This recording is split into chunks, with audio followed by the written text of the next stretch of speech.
घर की औरत। कहते हैं ना, घर दीवारों से नहीं, उसके अंदर रहने वाले लोगों से बनता है। लेकिन क्या हो जब घर के लोग ऐसे हो? सारा दिन खाती रहती हो, सोती रहती हो, कोई काम नहीं है तुम्हारे पास। ऊपर से बहू के आ जाने के बाद तो तुम और निकम्मी हो गई हो। दिखावे के लिए हाथ में माला पकड़ ली है, बाकी कोई काम नहीं करती। अरे कैसी बात कर रहे हैं? अब तो बहू आ गई है, अब तो मेरी बेइज्जती करना बंद कर दीजिए। जैसे तैसे मेरी तो जिंदगी कट गई गालियां खा खा कर। अरे उस बेचारी को तो छोड़ दीजिए। तभी बेटे के जोर जोर से चिल्लाने की आवाज आती है। कहा था ना तुमसे रिजाइन कर दो, क्यों नहीं किया? और ये पर्स लटका कर कहाँ निकली? चलो कमरे में, काम करो घर का। बहू बेटे की लड़ाई सुनकर सास ससुर बाहर आ जाते हैं। सामने खड़ी होती है नई नवेली बहू रीमा। देख लीजिए माँ जी, शादी से पहले तो मेरे माँ पापा के सामने कहा था कि शादी के बाद नौकरी करने देंगे, लेकिन अब क्या कह रहे हैं? तो तुम माँ जी को क्यों बोल रही है बहू? अब उसका मन रहा होगा, अब नहीं है। पर पिताजी, उसके मन से मेरा करियर तो नहीं चल सकता ना।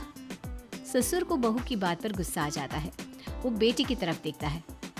पापा से जबान लड़ाती है, रुक। ये बोलकर वो पत्नी को खींचकर कमरे में ले जाता है और बंद कर देता है। ये सब देखकर सास दुखी हो जाती है। पति के जाने के बाद सास बेटी से कहती है, देख बेटा, अब जमाना कुछ और है। तेरे पिता ने घर में औरतों की कद्र नहीं की, लेकिन तू ऐसा ना बन। शहर की समझदार पढ़ी लिखी लड़की से शादी की है तूने, उसका ख्याल रखा कर, तमीज से पेश आया कर। जा, बहू को कमरे से बाहर ले आ। लेकिन बेटा नहीं मानता और बहू कमरे में सारा दिन बंद रहती है। शाम को बेटा बाहर जाता है कि सास चाय और बिस्कुट लेकर बहू के कमरे में जाती है। बहू बेटा ये ले, चाय पी ले। रो रो कर कैसी शक्ल बना ली है बेटा। माँ जी, ये कैसे लोग हैं? आप कैसे मैनेज कर रही हैं? ऐसे थोड़ी ना होता है माँ जी। घर की औरतों को तो पिताजी और ये इंसान समझते ही नहीं। क्या करूं बेटा, मैंने तो जैसे तैसे सह लिया, लेकिन तू ना सहना। दोनों बात कर ही रहे थे कि ससुर आ जाते हैं। अच्छा, तो अब बहू को भड़का रही हो? बहुत दिन हो गए मार खाए, अब क्या बहू के सामने खाओगे? जाओ यहाँ से, और जरूरत नहीं है ज्यादा इस लड़की को सर पर चढ़ाने की, समझी? बहू को ससुर की बात पर गुस्सा आ जाता है, लेकिन वो कुछ नहीं कहती। आए दिन बहू देखती है कि कैसे उसकी सास और उसके साथ उसका ससुर और पति गंदा व्यवहार करते हैं। फिर एक दिन, ये क्या बनाया है? खाना बनाना नहीं आता क्या? ये बोलकर वो खाने की भरी सारी थाली फेंक देता है। अरे बेटा कोई बात नहीं, शांत हो जा, मैं अभी बाहर से कुछ मंगवा देता हूँ। हाँ पापा, ऑर्डर करिए। ऐसे खाने से तो पेट भरने से रहा। वैसे खाना तुमको बनाना आता नहीं और बाहर जाकर नौकरी करना चाहती हो। अरे तुम जैसे को तो पूछते भी नहीं है बाहर। बहू को पति की बात पर गुस्सा आता है, तभी सास बोल पड़ती है। तेरे से ज्यादा पढ़ी लिखी है वो, तो तूने इसे कहा था कि तू नौकरी करने देगा तो तुझसे शादी कर ली, वरना ना ही करवाते इसके माँ बाप तुझसे शादी इसकी। और कमाती भी ये तेरे जितना ही है बेटा। बहू हैरान रह जाती है कि जो सास खुद के लिए एक बार भी खड़ी नहीं हुई, वो उसके लिए बेटे को भी भला बुरा सुना रही है। उसकी नजर में सास की इज्जत और बढ़ जाती है। वो सास को देखकर ये सब सोच ही रही थी कि उसके कान में एक जोर से चांटे की आवाज आती है। किसको किसको मार पड़ी? वो देख ही रही होती है कि उसकी नजर जमीन पर बैठी सास पर पड़ती है। अभी तो धीरे से मारा, फिर जुबान खोली ना तो ऐसा मारूंगा कि कान के पर्दे फट जाएंगे। सास रो रही थी। बेटा और पति वहां से चले जाते हैं।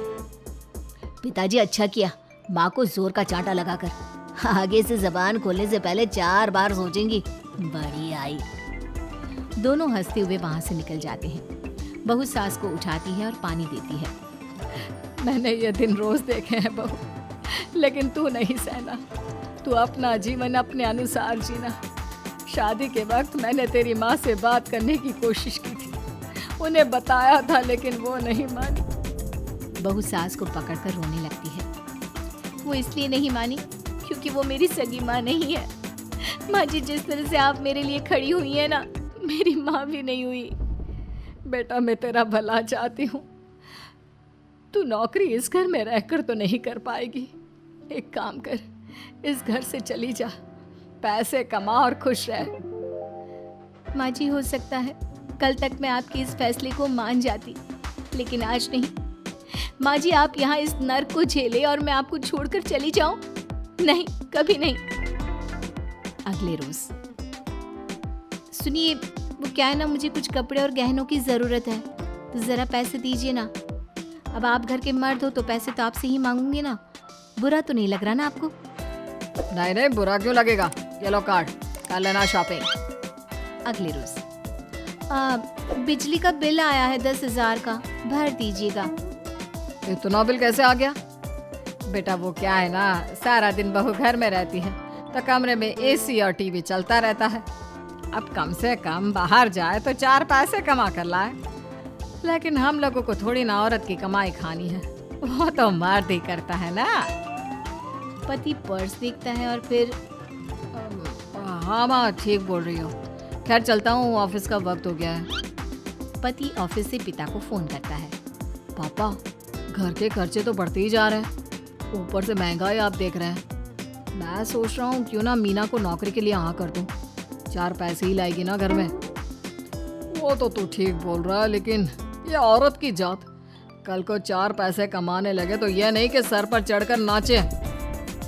हाँ पिताजी, बात तो सही है, वो तो आप हैं जो माँ को मुट्ठी में रखा है, वरना मेरी वाली तो। खैर, सोचते इस बारे में। शाम को पूरा परिवार साथ बैठा होता है। वो कल पनीर की सब्जी बनानी है तो थोड़े पैसे देकर जाना। और हाँ, कीर्तन भी रखा है संडे को, उसके लिए सामान की लिस्ट बना दी है, ले आना। पापा को दे दो, वो ले आएंगे। अरे पापा कहाँ से ले आएंगे, मेरे पास नहीं है पैसे वैसे। लो, पैसे ही नहीं है? मेरे पापा की जेब तो हमेशा नोटों से भरी रहती है।